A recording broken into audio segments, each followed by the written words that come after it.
Alright, so today I wanted to go over a few subjects. I was kind of in a rush to get one of these out and get my thoughts on paper because I realized that if I let it sit too long between watching something and if I don't either write it down and write out my thoughts or talk about it or something, it seems to kind of go to the wind more or less. So for today I was going on, just kind of continue working my way through Mop Psycho. We're on season 2 episode, and today I was just going to talk about 9 and 10-ish.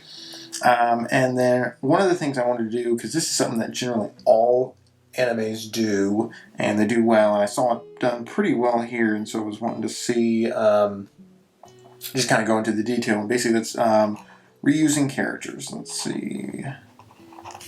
I don't actually like this pen. It's dying on me. Let's try this guy.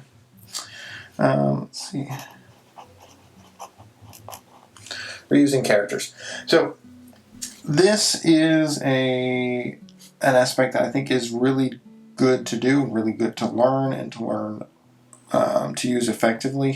Just to use some examples, this may be a bit more of an obscure one, but in let's see, Moto Sashi.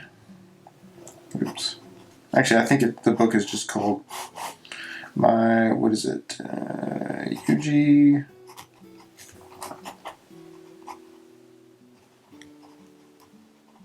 So, something like that. Sorry. Basically, it's like that, what they do, and it's an amazing story. It's really, really well, but they essentially reuse the characters. Essentially, when you introduce a character, they have like, let's say we have our MC, main character right here, and they introduce side character. The side character, we'll go with 21. And this equals conflict of some variety, some sort, essentially. Conflict, and then usually after it, we get a result of the conflict, and then the side character goes on their merry way, usually never to be seen of again, essentially, or they're like killed or something like that. I remember reading, this is back when I used to pour through Wikipedia to read stuff that I never thought I would actually get around to reading myself. It was, what was it called? Justice of the Underworld or something. There's a comic book character that the authors created essentially to kill off characters. So it's like kind of like a gray vigilante that went after super villains, and the authors essentially used him as a way to get rid of super villains that they didn't like anymore.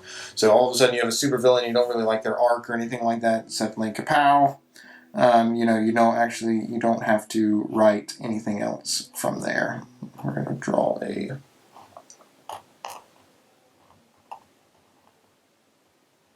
gun here. And this is very much the most gun you've ever seen. Looks like a really long finger. I don't know how I managed that. Pow. There we go. So essentially that's... I lost my train of thought. So reusing characters. So we got this, Miyamoto Musashi. Another great one that does really well with this. One Piece does good. One Piece does a lot of things excellently, but One Piece does this really well. I'm trying to think of this one. You guys should read this. This may be some spoilers for people, but let's see. Crocodile. It comes back. The weird, I don't remember what his name is. Dancer, lady, guy who changes faces. He came back in clutch during the Dimple Down, whatever. It's been forever since I've read or watched One Piece. Not forever, but long enough, and there's too many names. So, that guy, I think he was part of the, he worked for Crocodile for a bit. So we've got a few instances of this. I'm trying to think of some from some of the other popular ones. Let's see. These are the main ones. But either way, that's fine. We'll just move on to the one that I wanted to talk about here, which in this case it's going to be for Mop Psycho. We've basically got the scars. So essentially the scar people. There you go. Here's a scar. Scar. So basically we've got the ones that we basically had the giant conflict with at the end of Season 1 have come back in this towards the later end of Season 2 and Season 2 plus a bit extra. and they come back and basically they're getting reused as good guys. So essentially we're completing this villain to hero journey, essentially, or hero in some capacity.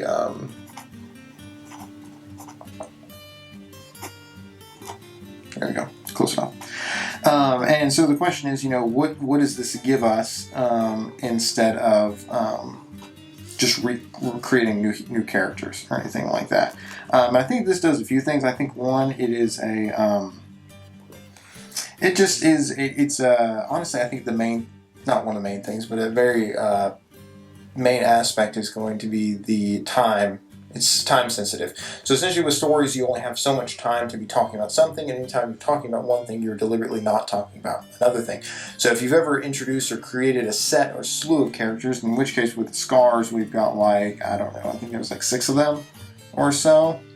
And basically we went through, introduced these characters, introduced their powers, and spent this time building them up as villains, so that way you get to know them, and then they are then defeated, and we have the whole, the finale to season 1, and that all falls down, and then, let's see, defeats them all. There we go, defeats them all. Basically, we've already spent all this time, so essentially then what we were going to do is if we wanted to have Mob, say, team up with a group of other Espers, which it is happening in season 2, we're having a lot of, team-ups and all this stuff like that, or you just need more characters, because essentially what you're doing is, the whole aspect of Mob's character and kind of what makes it good is this balance of who is the point of view being told from. So essentially, we know how powerful Mob is. He's, we use this symbol to show that he's very powerful, as opposed to the weaker ones. Just think this little carrot right here is OP, overpowered. Yeah.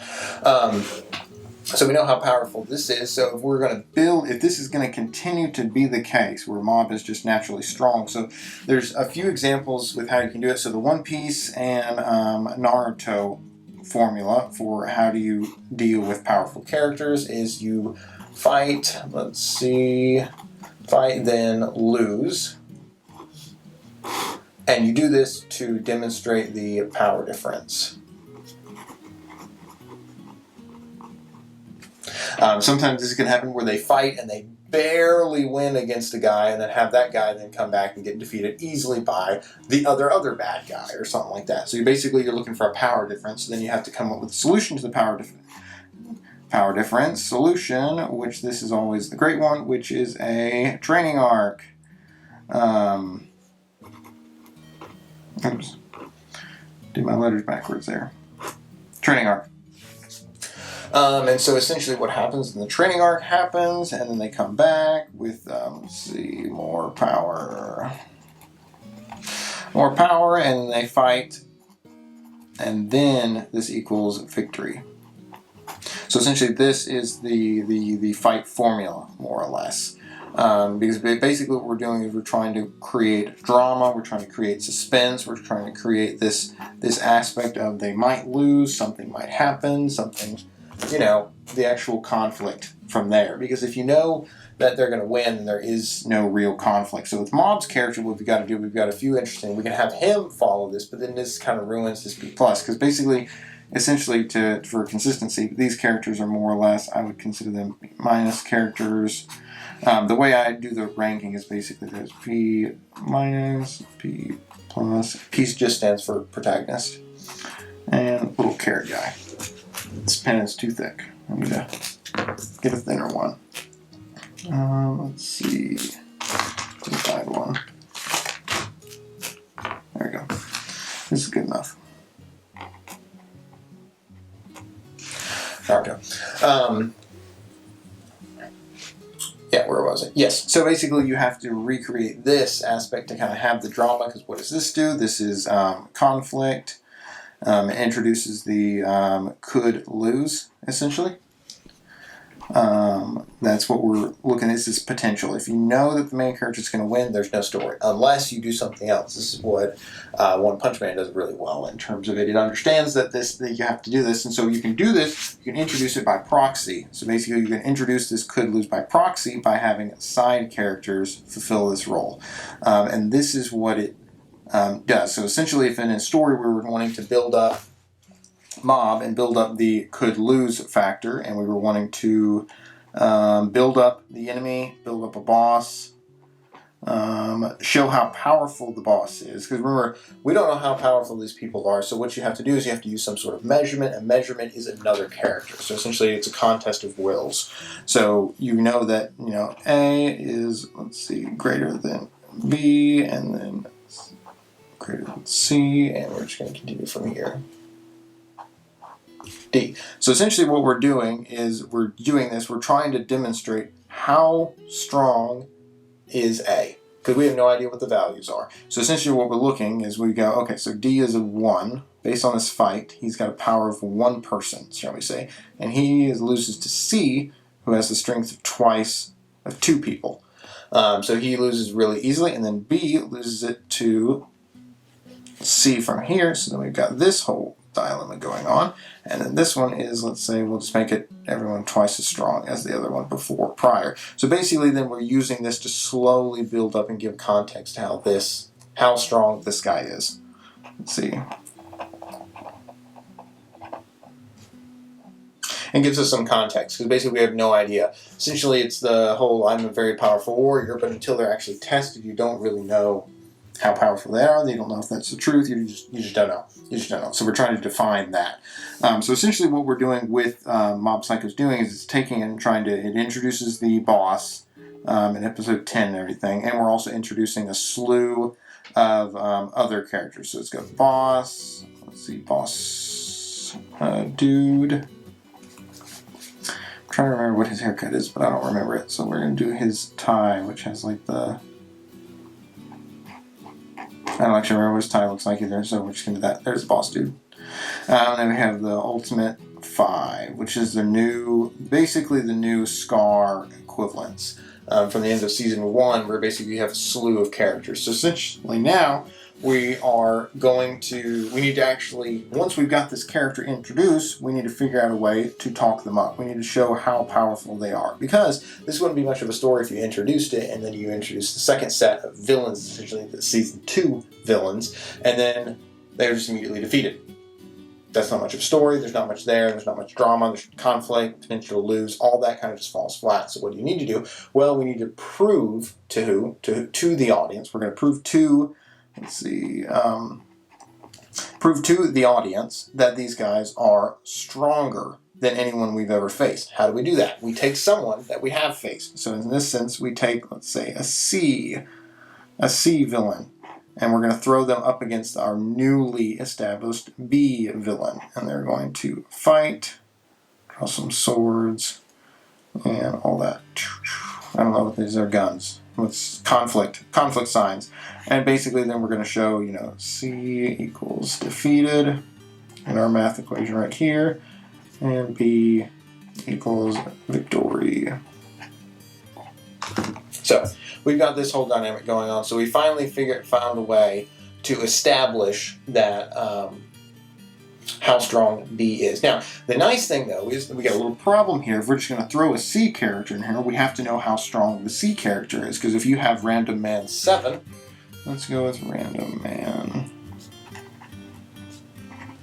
7 goes up against our B villain. Let's say B villain. And B is victorious. We have no idea what that means. Random Man 7 could actually just be a baby, for example, and they defeated him by shining light on him, or I don't know, moving him into another room, basically. So you want to use a character that actually know how strong they are. So this is one way usually people will reuse characters. They'll take, I feel like, was it Renji? Renji from Bleach. He kind of was used as the forever punching bag, the same thing that Krillin was used for, was basically they would find a way to have a villain defeat a side character, so then Goku or in Bleach Ichigo or someone else could come along later and actually defeat the villain. But it was essentially a way to show how strong the villain was to talk them up. Because like all fights, you know, if you've ever watched any UFC fights or anything like that, I feel like the smack talk beforehand is almost more important than the fight itself, because once everyone's bought tickets and is committed to seeing the fight play out, then that's all they're after at that point. Whatever happens is just going to determine if they're going to come back for more. So what you're doing is you're just talking it up. You're trying to create this narrative, story narrative around this whole idea, and trying to make the audience care and make this, this person could lose, this person could lose. This is where the conflict and everything comes from. So we've got this C character we're going to use. So we can also, this is you can reuse protagonists or good guys, essentially. In this case, this was a, C equals a, what was it, Renji? I'm pretty sure his name was Renji. He was a guy who looked so scary on the inside in the beginning, but then after a while you immediately saw his power, his Bankai, for the 50th time, and you realize that it's not actually that big of a deal. And let's see, I don't know how to spell Krillin, but we're spelling him that way. And I'm pretty sure Yamcha, what was it? Yamcha's another guy that was here. Usopp is kind of like this, but not quite, so I'm actually not going to include him, because that's kind of his character, is that he's just like the normal guy in the midst of absolute monsters. But basically these characters kind of fulfill that role, more or less. So we're going to reuse a character. So in Mop Psycho we can reuse a character, but this is also a unique way to do it, where you can take villains and reuse them and repurpose them as heroes. So one of the reasons why we'll do it is one, of course, that initial thing that I said earlier, which is the time aspect of it, where we've spent time introducing them. So let's see, introduce. We don't have to reintroduce them, so that saves us time. We don't have to show their power. Power and then plus power level. Power level.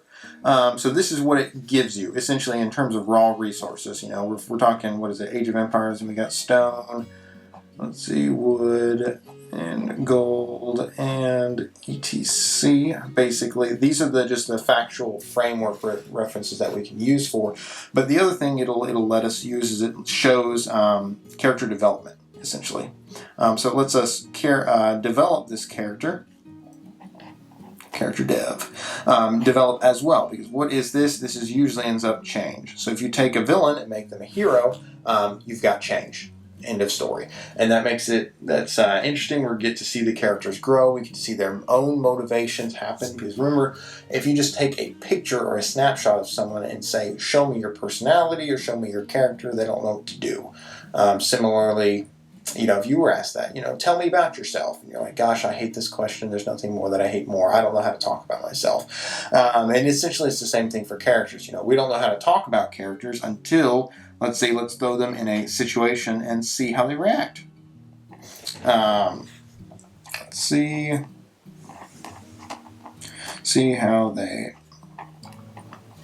react. There we go. See how they react. And that's essentially what we're doing, is we're trying to see how the characters are going to react. So we get some character development out of it. And we get to, I say as a side, maybe a side one, we get to add to the world. You could say argue, it makes the world bigger. In terms of having it so characters actually live lives outside the main plot line. So let's see what this allows you to do. Is that really how it goes? Lives lives? Huh.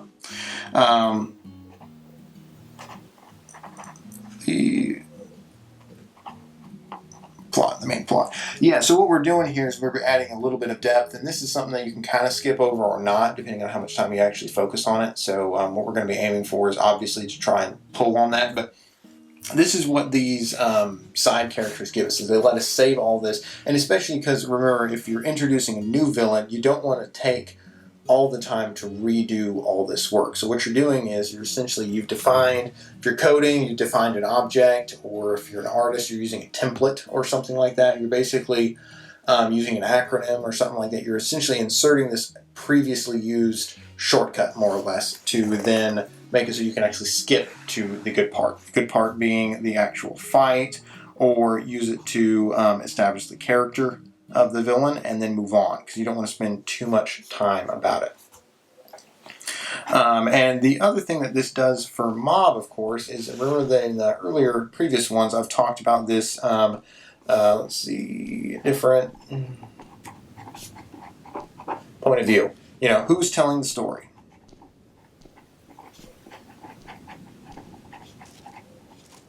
And the more the story is told from one character's point of view, the more the audience gets to know them. So let's see, let's see, knows them. Oops. Get you back on here on screen. More the audience knows them, and let's see, usually it equals a number of different things. Let's see, less mystery.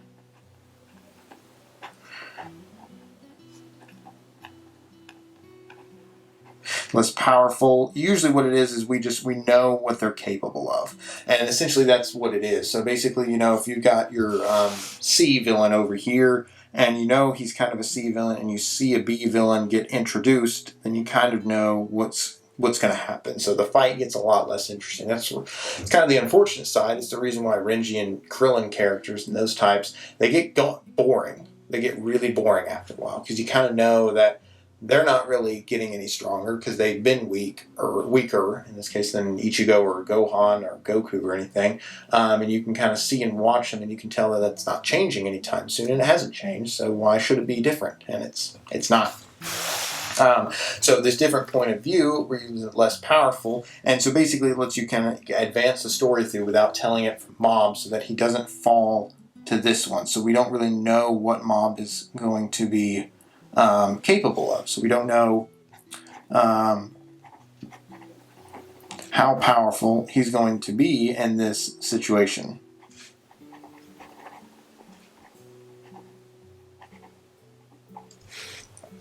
Which lets us then kind of build up this mystery a little bit of the actual villain, and we're telling the story. So seasons, episode 10, I watched episode 10 just earlier this morning, and basically the entire episode was told from someone else's point of view. Like Mob's point of view and kind of him as the primary focus in each scene is always way less than expected. And I think it's kind of what the story needs, and it's what you have to do. It's especially something, at least for One Punch Man. I know that is one where essentially Garu basically becomes the main character for the entirety of season 2. Because that's the character who has all the growth, who's the interesting one, and kind of he sets the tempo. So he becomes almost an anti-hero of sorts, which is really great. It's really great. I think that's the reason why if that season works, it's because of that. I know there's a lot of criticism behind it. I really enjoyed it, but if it works, it's because of that. And the author knows that he can't tell an entire season from the main character's point of view, because that's just... it would get boring. We would figure out kind of what he's capable of, and the whole gag of One Punch Man is that he defeats them in one punch, more or less. And so you can't really keep doing that same thing over and over again. You have to find new ways to do it. And the way you do it is you kind of use these other side characters, basically. Where is this? Over here. Yeah. Use the side characters, more or less, to kind of throw them through this loop that then, here we go. Side characters could lose, and then this sets up the main fight. Let's see. I would say Hunter x Hunter does this really well as well. They do it slightly different in the fact that they use it to try and set up the fight itself, because it usually doesn't go to someone else at that point. So essentially, for example, one of the side characters will be fighting a guy in the army ant? Was it the ant lion? Whatever the ant arc is, it's just slipping my mind. Whatever the ant arc is, essentially you can have side characters and they just have full-on battles, and it works, and they just have their fight. And what the author is playing off of is less to use that fight to prime for when the main character shows up and takes all the glory, more or less. It's more or less done just because you're worried that the side character could die, because they actually could die, because they don't have plot armor. Side characters, they don't have side character 21 could die. We as the audience know that because he's not the main character. You know, his name is not on the name on the show, and there is no, let's see, no plot armor. So that's what this is, and this is just something to use that lets you. This is kind of the reason why you use side characters and reuse them, and this is. It also just shows, I think, your skill as an author, not to really get attached to your side characters and not use them just as throwaways, more or less. You don't want to introduce a side character and then their whole existence simply be to pull this one aspect out of a main character and then die. You know, the reason why the Pain, versus Naruto fight in Shippuden works really well, especially towards the end when Hinata gets knocked out, beat up, basically, is this whole fight. It's because she is an independent character before the fight. That's the reason why it works. If she was just some rando, which a bad example of this, I think I've used this before, is in X-Men. What was it? Days of Future Past, I want to say? Where basically Magneto has his family and daughter and all this stuff, and basically it's this whole sweet, wholesome, nice 5-minute scene where they're introduced and then immediately killed. And their whole existence is just to trigger this fight, rage mode, essentially rage mode. And it's just quite cheap. You don't want to do that. You don't want to do that to your side characters, because also when you introduce other characters and try and get your audience to care for it, they're going to remember this and be like, is this an actual character that I should actually care about, or is this just someone you're going to get ready and then throw away as soon as it becomes convenient? So yeah, that's kind of the bulk of what I wanted to go over. And this one is basically just talking about this aspect of reusing characters, just because animes do it pretty well, especially because they tend to go for lots of episodes. I'm looking at you, One Piece.